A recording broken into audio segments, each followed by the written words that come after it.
Bismillahirrahmanirrahim. Assalamualaikum warahmatullahi wabarakatuh. Waalaikumsalam warahmatullahi wabarakatuh. Sampurasun. Sampurasun. Selamat siang Widi. Apa kabar hari ini? Alhamdulillah. Alhamdulillah sehat ya. Alhamdulillah terlihat ceria dari wajahnya. Masya Allah sekali ya. Baik Bu Widi, kita bertemu kembali ya setelah 2 hari kemarin kita melaksanakan observasi. Kemudian setelahnya Ibu Widi kemarin terakhir melaksanakan observasi di dalam kelas 5A begitu ya. Saya pun menyaksikan secara langsung. Nah, sekarang kita bertemu kembali dalam wawancara pasca observasi. Nah, mungkin di sini saya ingin menyampaikan hasil observasi, ingin tahu lebih jauh bagaimana hasil observasi yang telah dilaksanakan. Nah, kira-kira Bu Widi bisa merefleksikan hasil observasi Bu yang sudah Bu Widi laksanakan di kelas? Ya, sesuai dengan yang telah observasi kita laksanakan di sini, saya menyampaikan bahwa saya akan memberikan materi iklan kepada siswa saya di kelas 5 karena memang ada di tema.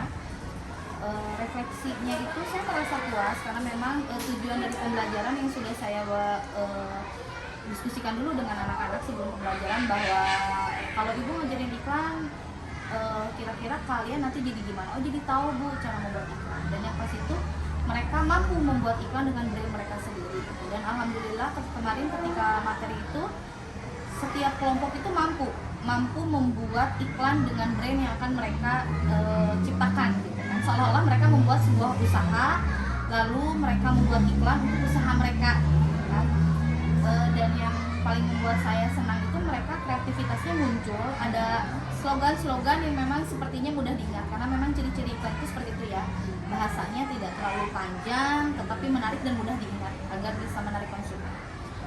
Tapi dibalik memang beberapa anak yang mampu, ada juga anak yang tidak mampu karena memang saya membuat kelompok itu kan bercampur ya.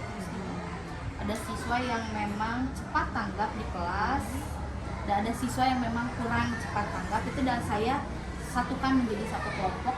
Tetapi ya kurangnya itu anak-anak yang tidak mampu itu mereka seperti mengandalkan kepada temannya untuk membuat iklan. Baik, berdasarkan cerita yang tadi Bu Widi sampaikan, sangat menarik sekali ya Bu Widi ya. Bu Widi berarti sudah merasa berhasil walaupun masih ada beberapa yang kurang. Nah, tujuan percakapan hari ini mungkin kita akan mencari tahu mungkin ya Bu Widi ya, bagaimana cara mengatasi yang kurangnya tersebut begitu ya. Tadi Bu Widi sampaikan mengenai anak-anak yang masih kurang aktif mungkin ya itu. Nah, berdasarkan cerita tadi Bu Widi, kira-kira apa sih yang menyebabkan anak-anak tersebut menjadi kurang aktif seperti itu di dalam kelas? Setelah pembelajaran, memang saya terbiasa meluangkan waktu untuk bercerita dengan anak-anak ketika pada momen istirahat. Sebetulnya ceritanya itu random Bu. Jadi kadang saya bercerita, tadi kamu ngapain di rumah? Random aja apa yang mereka rasakan. Tetapi pada hari itu memang saya lebih terpusat kepada kenapa kamu kok gak aktif? Kok tadi gak bikin? Enggak, kamu yang ternyata dia punya ide tapi tidak dia sampaikan. Soalnya Bu, ada Alif lebih pintar gitu kan. Alif kayaknya ide Alif lebih bagus daripada ide saya. Padahal ketika saya dengar itu bagus gitu kan. Kamu kalau mau bikin masakan apa dagangan seperti ini, nama brandnya ini, kata-kata iklannya ini itu bagus, kenapa tidak disampaikan? Karena sepertinya dia merasa bahwa temannya ada yang lebih mampu. Dia merasa bahwa ide dia tidak secemerlang ide temannya. Jadi dia tidak mengungkapkan itu dan dia jadi tidak aktif, dia diam saja gitu. Nah, kira-kira berapa persentase yang kurang aktif yang ada di kelas Bu Widi? Kemarin kan saya buatnya kelompok ya Bu ya. Jadi kalau misalnya dilihat dari persentase keseluruhan itu 40% lah. 40%-an. Iya, padahal ketika saya ajak ngobrol mereka lebih dekat, ketika istirahat mereka sebetulnya punya ide-ide itu. Tapi mereka tidak mau mengungkapkan itu.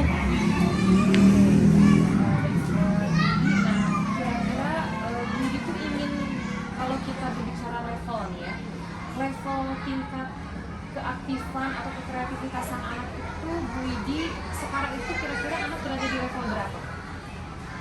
Kalau 80 lah ya. kita level atau dari 1 sampai 10 deh. 7 lah ya, 7,5 lah gitu ya. Oke, nah berarti Bu Widi mengharapkan 100 setelah kita berbicara-bicara. Oh 100, oh level 10 berarti ya. Oke. Karena kalau misalnya saya membuat sebuah target tinggi, jadi setidaknya ketika saya tidak mencapai target tinggi itu, saya bisa mencapai yang agak, maksudnya gitu, saya pengen target 10, ketika saya tidak mencapai, ya setidaknya saya bisa mencapai 8 atau 9, masih dinilai ambang tinggi gitu. Jadi kalau saya targetkan meningkat lah ya. betul, dari yang sekarang Budi Iya. sampaikan Tingginya masih kan itu ya. 7, yang memang ada kenaikan iya lah ya. 8, 9 gitu ya. Nah baik, nah menurut Bu Widi nih, siswa yang atau murid yang aktif dan kreatif itu yang seperti apa sih ketika pembelajaran di kelas yang begini?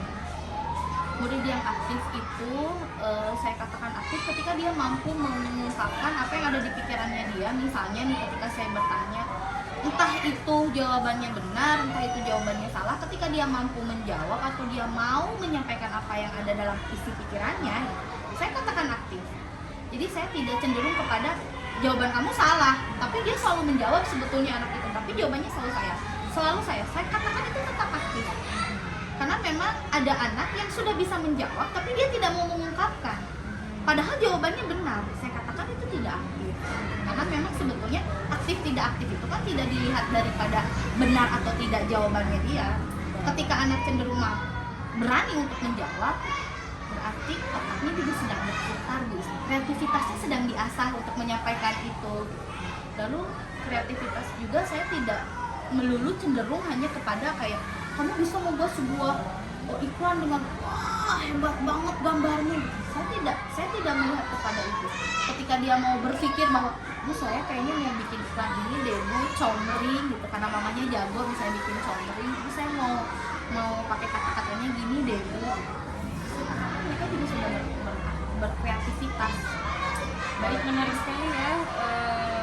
Jadi murid aktif menurut Bu Widi ini memang ada beberapa kriteria tersendiri tentunya. Jadi Bu Widi sudah memiliki gambaran sebagai Bu ya, bahwa yang itu seperti ini. Baik Bu Widi. Nah, menurut gambarannya tadi yang sudah Bu Widi sampaikan nih, kira-kira untuk menciptakan sesuai dengan gambaran Bu Widi, kira-kira harus bagaimana nih kira-kira menurut pemikiran Bu Widi, kira-kira sesuai dengan gambaran Bu bahwa aktif seperti ini, atau ada langkah-langkah yang sudah Bu Widi laksanakan begitu untuk menciptakan hal tersebut? Sudah biasanya gitu kan sebetulnya, seperti saya memberikan soal yang memang lebih runcit gitu. Jadi memang pertanyaan itu hanya misalnya saya sampaikan kepada anak nih yang pendiam ini nih, coba Rian gitu, saya langsung coba menurut Rian ini bagaimana gitu. Jadi saya tidak banyak memberikan soal yang siapa bisa jawab gitu, enggak. Saya melatih ke aktivitas kreatif atau aktif mereka itu dengan perorangan. Jadi saya langsung, Rian, kalau kata Rian ibu jawabannya gini, kata Rian gimana? Saya hanya ingin melatih dulu mereka untuk mau ngomong aja gitu depan teman-temannya, menyampaikan apa yang ada dalam pikirannya, tapi lebih ke siswanya langsung gitu. Agar dianya kayak merasa, ibu nanya langsung ke saya nih. Berarti menumbuhkan kreativitasnya, aktifnya itu kayak gitu. Jadi menurut Bu Widi berarti ada strategi yang Bu Widi sampaikan barusan dengan menanya langsung dulu. Iya. Sesuaikan dengan kemampuan atau kapasitas mereka.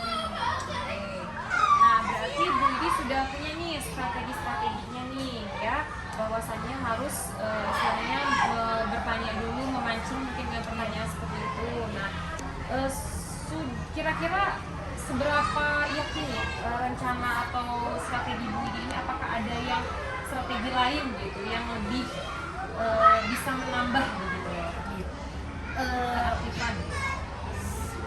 Saya sudah mencoba itu kan ya, bertanya langsung kepada siswa yang kurang aktif sesuai dengan kapasitasnya. Saya tidak bertanya sesuatu yang berat.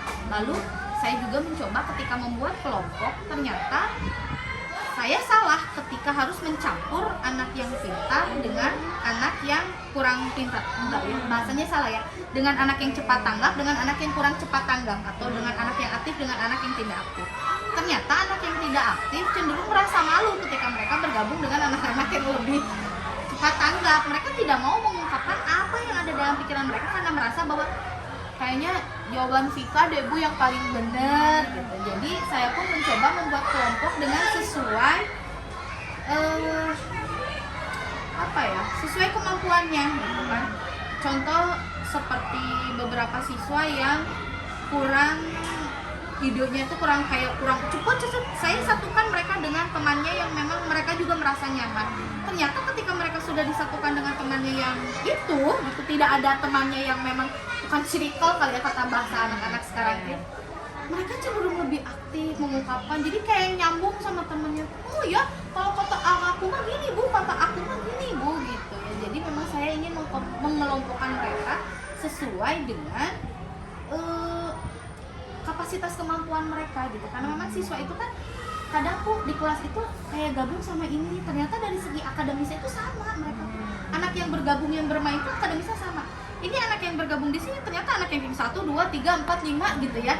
Atau yang selalu nilai 100, nilai 90, mereka tuh akan cenderung lebih nyambung sama ini gitu. Jadi ini saya ingin mengumpulkan mereka sesuai dengan kemampuan mereka. Jadi mereka bergabung dengan temannya tuh nyambung. Oke, menarik sekali ya Bu Dia. Tadi strateginya mungkin seperti sudah ada dua nih yang saya simak maksudnya. Yang pertama mungkin dia untuk melihat dari keaktifan anak satu persatu dengan menjawab pertanyaan-pertanyaan. Kemudian yang keduanya Bu Widi ingin lebih mengelompokkan sesuai dengan kemampuan dari kapasitas keterampilan atau kemampuan akademik anak-anak tersebut. Nah, dari kedua ini nih, kira-kira ada lagi nggak sih Bu Widi? Ada lagi nggak sih yang bisa Bu Widi terapkan gitu di kelas selain tadi mengelompokkan, mengajak komunikasi, mungkin ada lagi nggak sih dari yang bisa yang bisa menghidupkan keaktifan belajar di kelas gitu selain tadi yang dua mungkin masih ada? Dari segi prosesnya, di proses pembelajarannya bagaimana? Apakah sudah merasa cukup bagi Bu Widi dari segi proses pembelajarannya? Sejauh ini sih saya merasa sudah. Atau mungkin untuk lebih menghidupkan keaktifan? Iya, ya ada seperti misalnya membuat sebuah permainan dulu gitu di kelas, seperti kemarin ketika iklan saya tanya jawab iklan gitu ya, memang biasa mereka dengar sehari-hari. Lalu juga biasanya mereka melakukan aktivitas yang memang menurut mereka senang seperti bernyanyi sesuatu yang bisa menghidupkan suasana. Nah, itu adalah strategi-strategi. Nah, menurut Bu ini nih, dari strategi-strategi ini bisa diterapkan dalam proses apa nih? Tadi Bu Widi proses pembelajarannya, kemudian diawali dengan pertanyaan-pertanyaan, kemudian mengelompokkan. Biasanya itu kita buat atau kita rancang dalam hal apa tuh? Sebelum pembelajaran. Jadi ketiga aspek ini ada dalam apa tuh? Di awal pembelajaran tuh ya RPP gitu ya. Oh, jadi dalam RPP. Oke, jadi ketiga strategi ini bisa dicantumkan dalam Bu Widi dalam RPP. Bisa. RPP apa tuh namanya yang pernah Bu Widi mungkin pernah mendengar atau pernah terlintas atau pernah melihat mungkin atau pernah yang sudah menerapkan mungkin rekan-rekan di sekolah di sini? RPP berdiferensiasi gitu ya. Oke. Bisa diterapkan di dalam RPP berdiferensiasi. Aduh, susah banget nih berdiferensiasi. Oke. Berarti Bu Widi sudah mempunyai nih langkah atau strategi. Berarti ya strategi tadi diterapkan dalam yang tadi sudah Bu Widi sampaikan RPP berdiferensiasi. Oke. Berarti sudah ada gambaran ya. Nah, kira-kira kapan nih rencananya nih Bu Widi akan melaksanakan strategi dimasukkan ke dalam RPP rencana berdiferensiasi tersebut? Sebetulnya tuh pembelajaran esok pun sudah ada saya. Nah, kira-kira ada nggak yang bisa membantu Bu Widi gitu dalam merancang RPP berdiferensiasi ini? Ada yang bisa membantu nggak selain Bu Widi sendiri gitu? Oke, berarti Bisa, saya Bu Isni gitu kan. sejawat Ya, rekan berarti ya. sejawat, kebetulan kan memang kita juga sama satu guru kelas 5 gitu. yes. Nah, berarti Pak Agung juga. Oke, berarti rekan sejawat ya. Iya, betul. Oke. Nah, Rekan sejawat. baik Bu Widi, berarti kira-kira nih keyakinan Bu Widi dalam strategi atau berdiferensiasi ini kira-kira mampu mencapai level berapa nih? Iya. Yakin Masya ya? Allah. Harus yakin ya. Optimis ya, betul sekali. Harus optimis, betul sekali Bu Didi. Saya sangat salut sekali sama Bu Didi dengan semangat dan optimismenya sebetulnya sangat bagus sekali. Itu memang perlu dikembangkan. Baik Bu Didi, kalau begitu sangat menarik sekali. Saya ingin mengetahui selanjutnya RPP yang nanti akan Bu Didi sampaikan di kelas, apakah ada perubahan atau tidak? Mungkin nanti kita akan bertemu kembali. Ya. Setelah saya membuat RPP itu ya dan dilaksanakan di Nah kelas. sekarang bagaimana nih, sebelum kita tutup pembicaraannya, bagaimana perasaan Bu Didi setelah saya tadi ungkapkan hasil observasi, kemudian saya coaching, itu bagaimana rasanya Bu Didi? Saya merasa seperti memang terus digali ya. Oke. Terus digali, jadi saya jadi berpikir, oh iya ya harusnya gitu kan. Di tengah obrolan tuh jadi berpikir lagi, oh harusnya begini gitu. Karena memang kalau misalnya tidak ditanya gitu seperti ini atau coaching seperti ini, kalau atau sederhananya tidak ngobrol misalnya gitu ya dengan teman-teman, ya saya merasa ya sudah tidak ada masalah dengan pembelajaran saya. Tapi ketika digali lagi seperti ini, jadi agak terbuka gitu kan, oh saya harusnya kayak gini deh. Oke. Baik, terima kasih banyak Bu Didi atas waktunya. Sampai bertemu kembali nanti kita melihat tindak lanjutnya apa hasilnya begitu ya. Sekali lagi terima kasih. Mohon pamit. Assalamualaikum warahmatullahi wabarakatuh. Waalaikumsalam warahmatullahi wabarakatuh. Tambahin Pak.